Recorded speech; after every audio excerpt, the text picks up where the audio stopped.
everybody, Barbara Manconi Smith here, and today we're gonna be talking about heavy metals. This is part of a video series that is called Q&A with B, and it's an educational video that we're gonna drop every Thursday to answer some of the questions that you guys have posted on my Facebook page, the Barbara Manconi Smith.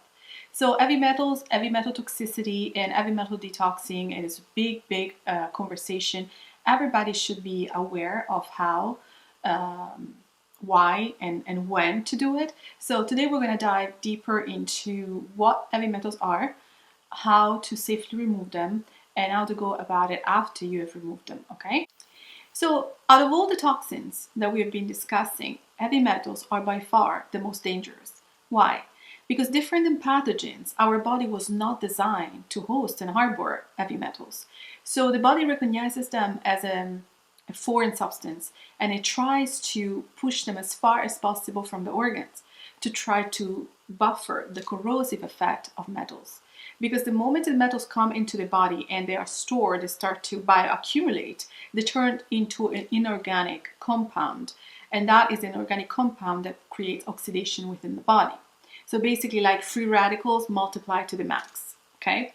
So the body tries to push them as far as possible from the organs and tries to coat them in a lipid base because lipid fat are what can buffer. The fat is the only thing that can take over the acidity and the corrosiveness of something like metals. So we find typically the fat in the visceral area in our stomach and in our brain.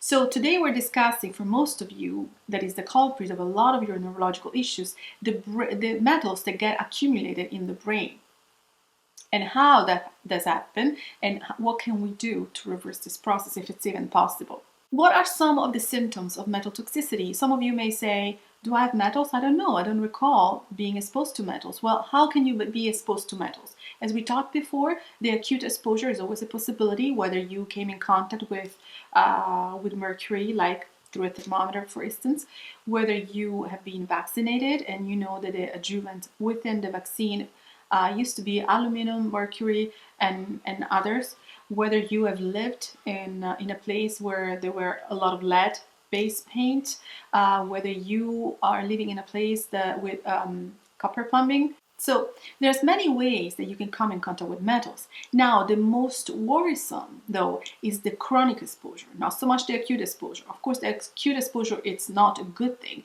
but usually it happens in a situation in which maybe you can remedy right away, but it's the chronic exposure. So think about amalgam fillings, mercury fillings in your teeth. That's a chronic exposure. It's not an acute exposure, for instance, like the removal of these fillings, but it's a constant gassing off that with time gets accumulated in the body, and as often as it happens, it gets accumulated in the brain. Also, the mouth, of course, is closer to the brain than the gut, for instance, so the chances are that it's going to be stored in your brain. That is also why metal toxicity shows a lot of neurological issues, is the culprit of a lot of neurological issues. So what are some of the issues that we can experience if we have metal toxicity? Again, you may be aware or not be aware that metal is a problem for you. I would say nowadays in this society, the chances are, especially if you've gone through all the series of vaccines, especially if you have mercury in your mouth, that metal toxicity is going to be an issue for you. So what are some of the symptoms? Well, as I said, all the neurological issues, brain fog, dizziness, vertigo, twitches and tingling and heat, inability to lose weight, mood disorders, mood swings, depression, insomnia, so inability to have a restful sleep, panic attacks, anxiety, again, all the so-called mental issues that, as I always say, there's nothing mental about mental illness, it's a metal illness. So nothing to do with mental anxiety, insomnia, depression, even bipolar disorder, everything to do with metal stored in the brain.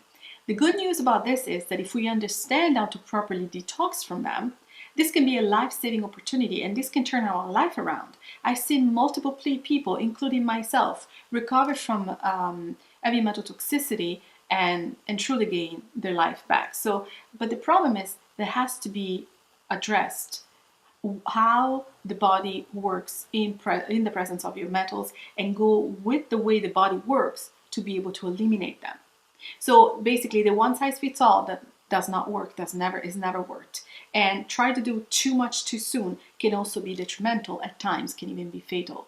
So that's why this is a really important topic and very dear to my heart, because as I said, I've been exposed to metal toxicity. I used to have dizziness and vertigo all the times, but I still am exposed because I still have 8 feelings in my mouth.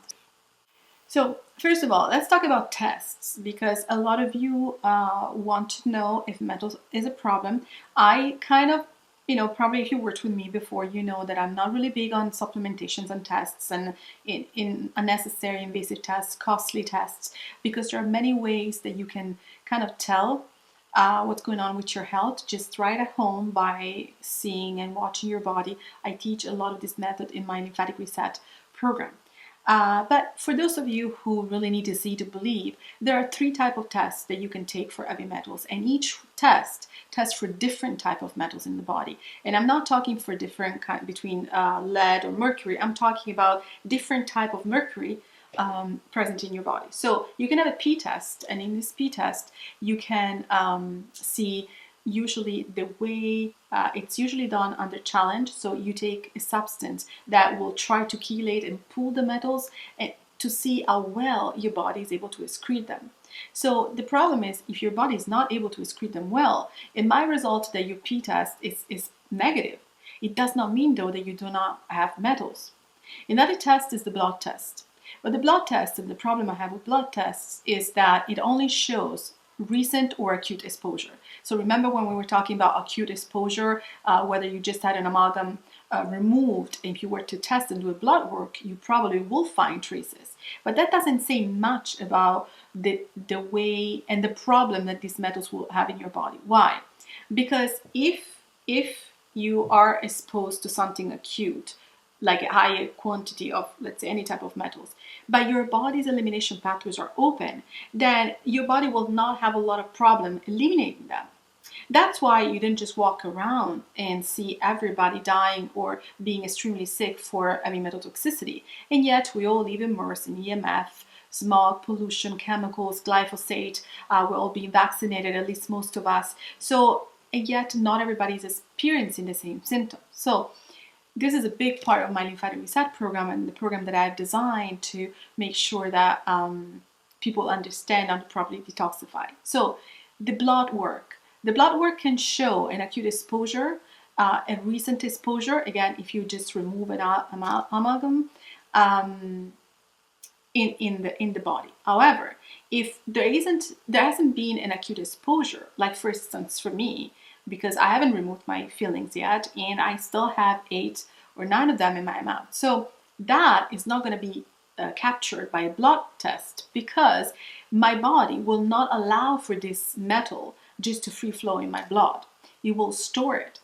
So to check stored metal levels, then you do a hair sample, and that is where you can really see if there's metal that is being stored. You won't be able to see if your body is able to excrete it, but if it's stored, most likely there is some congestion at an elimination level, whether it's your kidneys, whether it's your skin. We also sweat our metals through the skin. So, but there are 3 tests that you can take. So the blood, to see to check recent exposure or acute exposure, the P, to see how well you're able to excrete under challenge test, and then the hair to see the stored metal in the body. Okay, as we've been discussing, there's a difference between chronic exposure and acute exposure. So generally we're pretty good at avoiding acute exposures, but the chronic exposure is probably the culprit of many of the chronic illnesses that you're dealing with. The chronic exposure is the one that we don't realize right away, like the feelings and the off-gassing of our feelings, or living in an apartment with lead paint on the walls, or just drinking water from copper piping for a very, very long time. So this chronic exposure is what actually bioaccumulates in the brain, and it's really hard to get rid of, especially because the symptoms don't develop until many years later. The problem with mercury fillings is that 50% of those fillings are mercury that off-gasses and bioaccumulates in the brain. Studies have shown that the amount of mercury stored in your brain is directly proportional to the amount of feelings you have in your mouth. So the problem with the feelings and the mercury feelings is that this chronic exposure, it's going to be stored in the brain. It actually passes the brain-blood barrier that should never be passed. In fact, I often correlate the brain-blood barrier to the gut lining. And if you guys maybe have heard this before, there's a huge correlation between the brain and the gut. So similarly to the gut and the leaky gut syndrome, we have something like a barrier in the brain that should never be crossed. But the metals are able to cross that barrier and basically leave almost like a trace behind. And what's worse is that they leave a pathway for other things like environmental toxins, like mold, for instance, that should never get to the brain. That is also why the reason people with heavy metal problems, heavy metal toxicity, become more sensitive to mold. That's why the same couple, can live in the same apartment with mold. One is doing great, the other one is bedridden. The one that is bedridden has previous metal toxicity that has opened the brain-blood barrier, and so lets things like mold and other type of fungi and parasite get through the brain-blood barrier. So the studies have shown that the mercury accumulated in the brain is going to affect directly your hypothalamus and your pituitary gland. And why are these important? Because these two major organs, they are in charge of basically most of your body functions and most of your hormones. So there are basically the master, the tower, the control tower of all of your adrenals and thyroid, for instance, and your reproductive system. So when the control tower is off because it's being affected by heavy metal toxicity, that creates a cascade effect that has a devastating effect over your whole body. So when we talked about inability to lose weight, inability to get pregnant, inability to stay pregnant, inability to sleep, these are all things that have been, determined by the hypothalamus and your pituitary gland. And then of course it affects the thyroid, it affects that is in charge of your metabolism, it affects your adrenals, it affects your ability to metabolize glucose. So even metabolic disorders have a root cause that could be absolutely heavy metal toxicity. Another problem that is not much talked about and maybe even known is galvanism. What is that? So basically, when you have your metals in your mouth, it's very common, people might not even know, and I've seen a lot of people, I have clients, I have children with this situation, where they put their braces, or clients with crowns or bridges, retainers, right? So any other metal that you put in your mouth in the presence of mercury feeling will create a galvanic effect. So this other metal will pull the mercury, will basically off-gas, leach, however you want to call it, much faster, up to 10 times faster than what normally do. And so it will bioaccumulate much faster. In fact, it's not uncommon for people, for instance, to have replaced, maybe even in the past, it was happening a little bit more, but to replace their mercury feeling with gold feelings. Now, the problem is, if you replace your mercury feelings with gold feelings, while you still have some other mercury feelings still left in your mouth, this could be a recipe for a catastrophe. The more metal gets accumulated in your brain, the more it suppresses your immune system. And that gives a way for opportunistic viruses or bacteria like EBV, the Epstein-Barr virus, all the herpetic viruses, even the Lyme bacteria, to basically thrive. Why? Because the immune system is really compromised, because the immune system will not even get close to the metals. And these metals are food for viruses that get the opportunity to replicate, because the immune system is suppressed and then provide, replenishment for these opportunistic pathogens. So when some people look at pathogens as being a culprit of a lot of chronic illnesses, it is not wrong. However, it's not a complete picture. Usually when there's overpopulation, especially with viruses so widely spread like the EBV, like the herpes viruses, most of us have them or have been in contact with it. So if most of us have them, why is not that not all of us are sick the same way, right? So some people's ability, remember that, some people's ability to eliminate it's much more compromised than others. So those in which the ability to eliminate is compromised will be so they will retain and bioaccumulate more of the mercury and all the other heavy metals and the chemicals, and that will give the opportunity to opportunistic viruses that are already inside of them and pathogens like the Lyme bacteria, for instance, but also the Candida, the fungi, to overpopulate and replicate.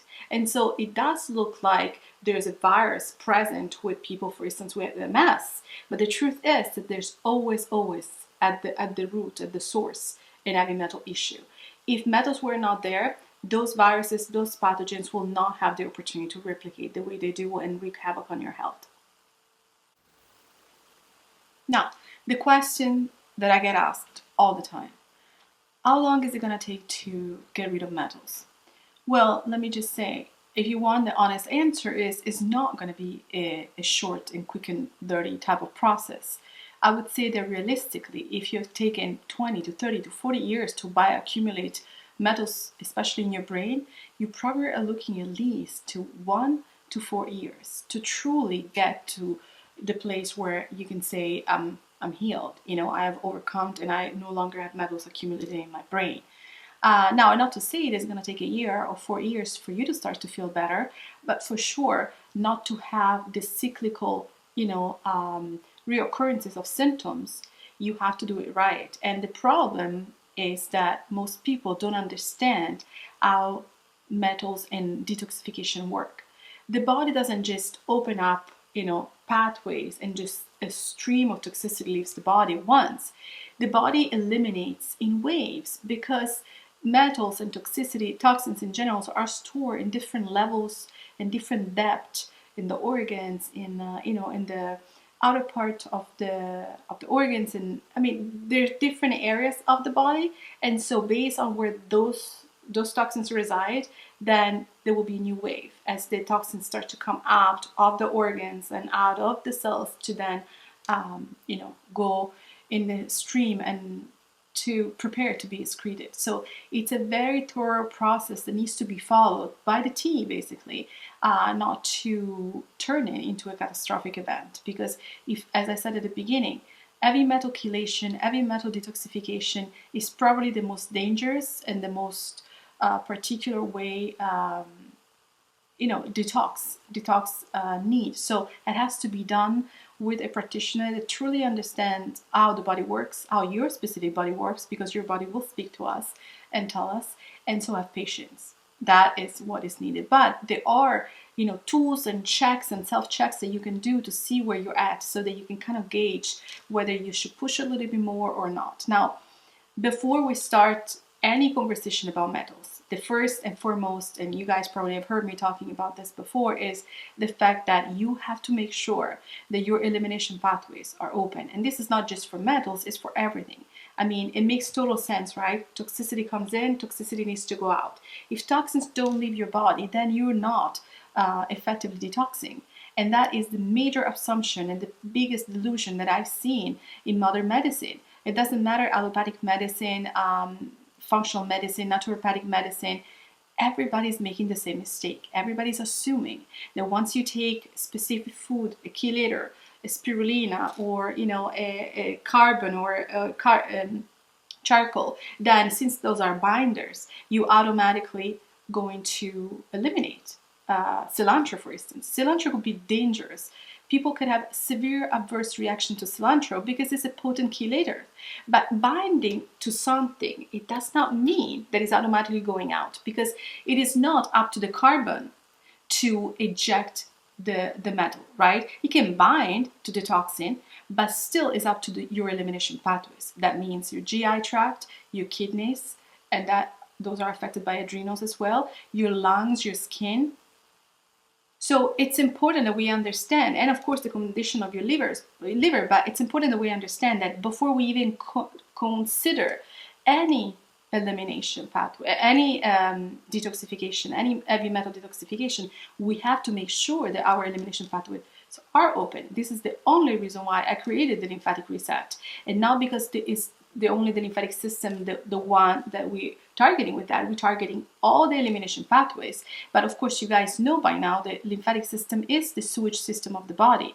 So it is in charge of squirting out toxicity, including metals. So when there's congestion at lymphatic level, then it doesn't matter what you eat, what you take, you actually are going to create more damage than good. And that's why a lot of people either get worse or have reoccurrences, because toxins get reabsorbed and recirculate. And remember when I said at the beginning, the body is really smart, knows that metals don't belong and tries to store them as far as possible from organs.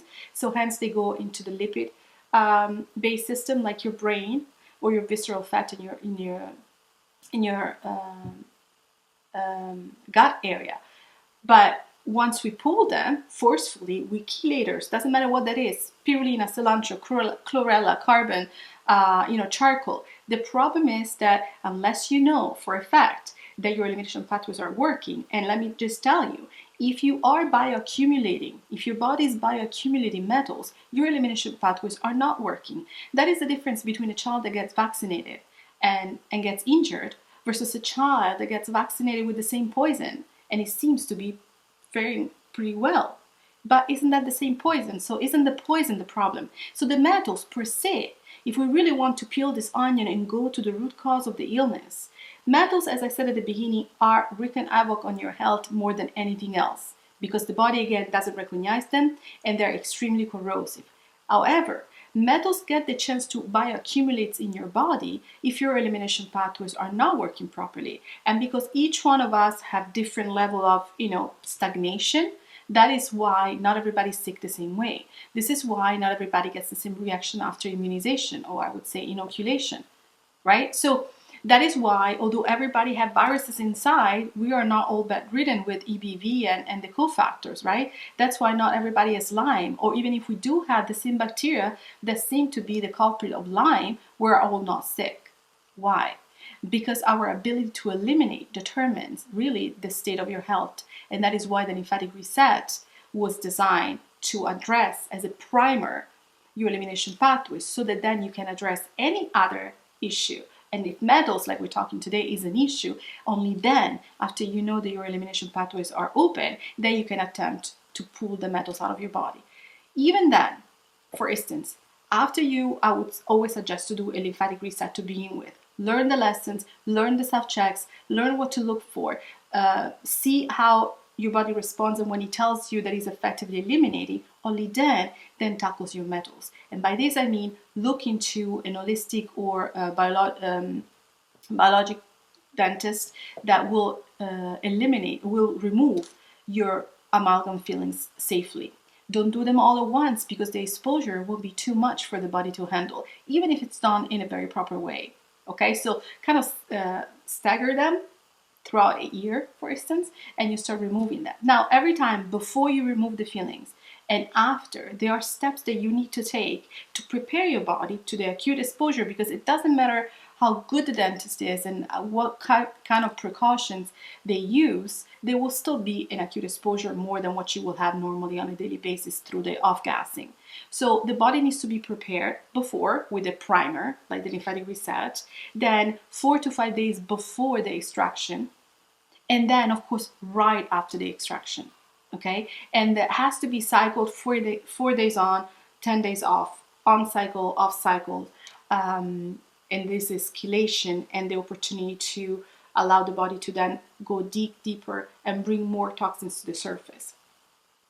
One thing that maybe we need to remember is that, going back to chemistry, the body,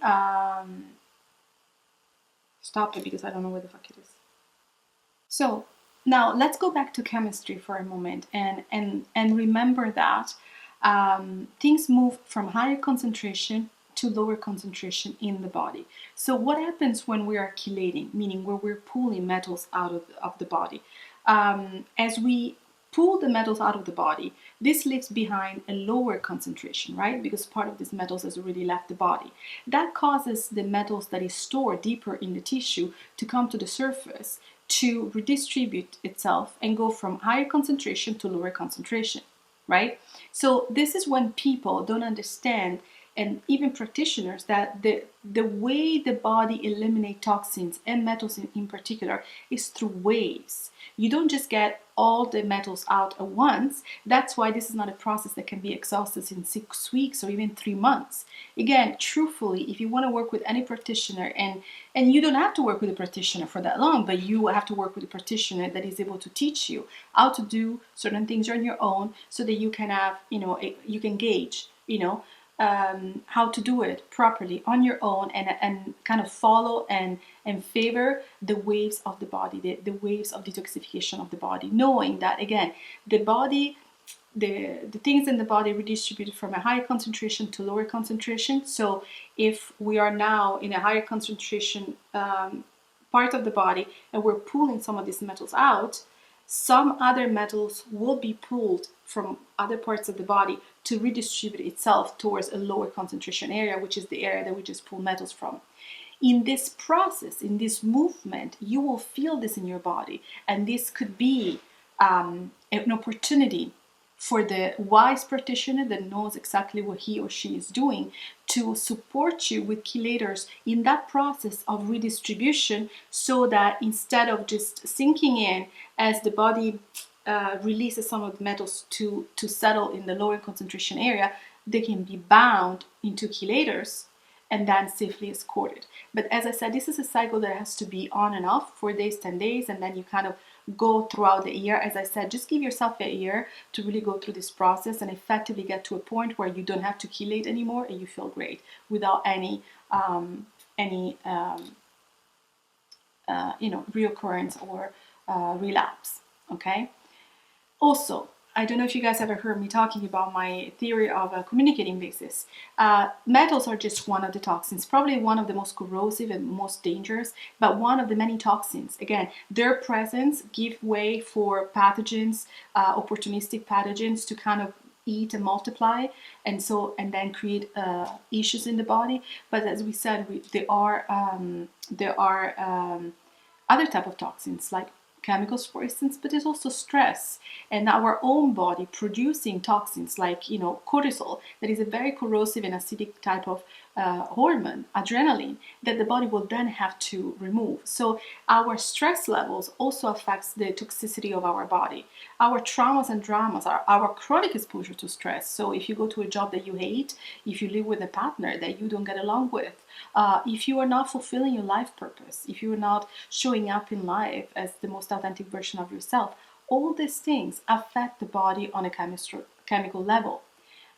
People think that it's in your head, it's in your heart, these things don't count, but absolutely those add toxicity, and not toxicity like spiritual toxicity. I'm talking about actual physical toxicity.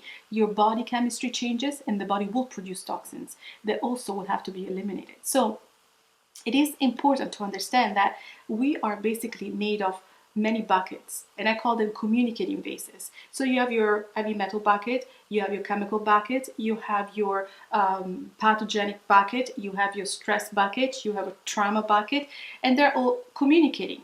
But why do I call them communicating bases? Because basically by lowering the toxic load in one of them, you automatically lower the toxic load in all of them.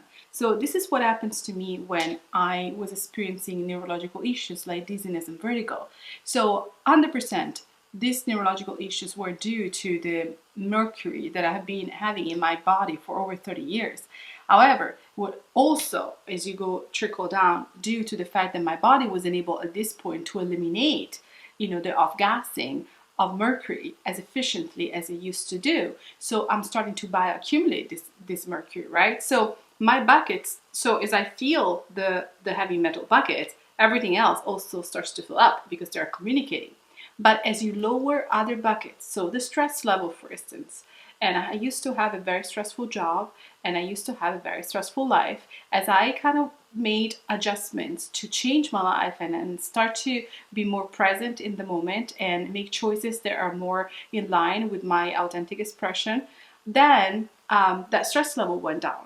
And as I said, as one bucket goes down, then all of them go down. So today I'm be able to talk to you and to remember the things I have to say, even though I still have all my mercuries in my mouth, because I was able to lower other toxic load. So this is an important concept, and I'll do another video about that. I'm trying to work on an infographic for this so that you guys can visually realize what is it that I'm really talking about. But this is an important pieces to put in mind, because people are saying, well, I don't have the money to remove my feelings right now, or because it's an expensive process, especially if you want to do it right, because otherwise better not do it.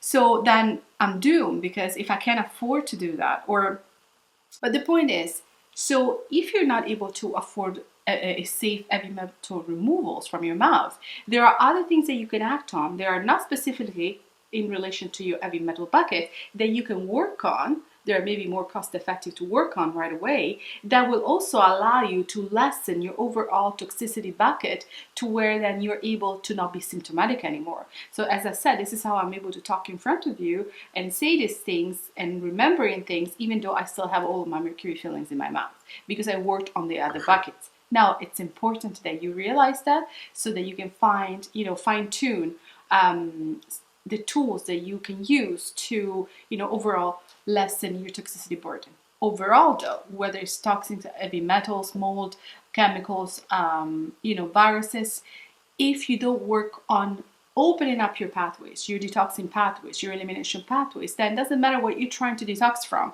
because things will just not go out but recirculate, and it will put extra burden on your organs, on your liver, that will have to filter again. So it's important to start from the very bottom, realizing what the root cause of all illnesses is, which is your inability to eliminate toxicity. Of course, in one word, toxicity is the problem, but your inability to eliminate this toxicity is the culprit. So we work on priming the body, designing a program that will put your body in the position of effectively eliminating your heavy metals, and then go specifically zoom in into the heavy metals. So for those of you suffering with neurological issues, those of you suffering with any sort of autoimmunity, those of you suffering with Lyme, for instance, heavy metal absolutely plays a role. So it's important that you consider the lymphatic reset as a primer, 2, to get deeper, working with someone that has knowledge on how to do this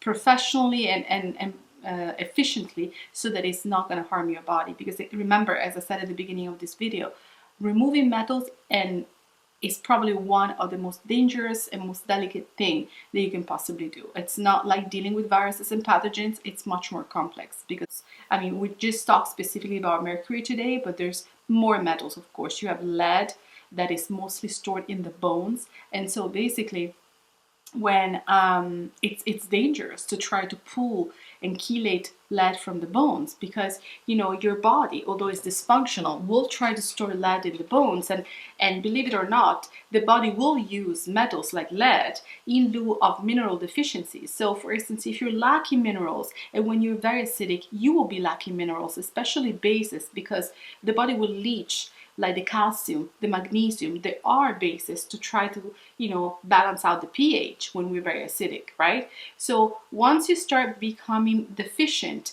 the body will absorb the lead into your bones, and somehow it will use the lead to maintain the equilibrium, that balance, that structure. But when we forcefully try to pull lead out of the bones by doing some special chelation for lead, then you end up with osteoporosis, for instance. Not because you were healthy before and you were leaching, the calcium because of how acidic your body was, but because your body was trying to find a balance with the lead, and when you forcefully pulled the lead before you're able to reinstate a level of,